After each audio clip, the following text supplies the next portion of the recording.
This is just a short little video on pendulums. So what is a pendulum? You have a hanging point, you have this vertical axis, so something normally hangs straight down, and we move it over, and we're going to measure the angle theta that we move it over.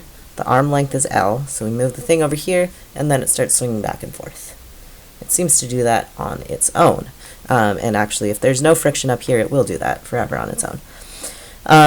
Okay, so let's talk about, we need Newton's second law, which is mass times acceleration, which is the second derivative of displacement. What is the displacement? We're actually in circular motion here. So the displacement is this arc length. And just a little reminder, so theta is going to be in radians. Theta always in radians, unless we say degrees. But degrees are artificial, radians occur naturally. So if you have a unit circle, 2 pi radians is all the way around. That's also equal to the circumference of the circle. That's a circle of radius 1. So if you stretch it out to a radius of L, the circumference of the circle is going to be 2 pi theta. 2 pi L, sorry, 2 pi L. And then this arc length then depends on this angle in radians. All the way around would be 2 pi L, so theta much around would be theta L, or L theta. So displacement is L theta. And then what is the force? Well, it's actually only gravity, especially if there's no friction up there. The only thing going on is gravity. So gravity is straight down with a magnitude of mg. So if we extend this, we can find the direction of gravity in the direction of motion, which is going to be tangent to the circle. So this is actually 90 degrees. There's a lot of geometry going on here. And since these are parallel, they're both straight down.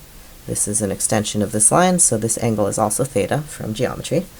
So this magnitude is mg sine theta. That's the only force happening. If you're pulling in this direction, we're not going to be able to stretch this thing longer. It's made out of metal or something. So the only force that's really acting is mg sine theta. Okay, what happens? Double derivative, L is a constant, so L comes out in front. The m's also cancel. So we get L theta double prime equals g sine theta. And notice this is not linear in theta. We have a sine function that we can't get rid of. Nonlinear. That's actually very hard. We can't solve that in general.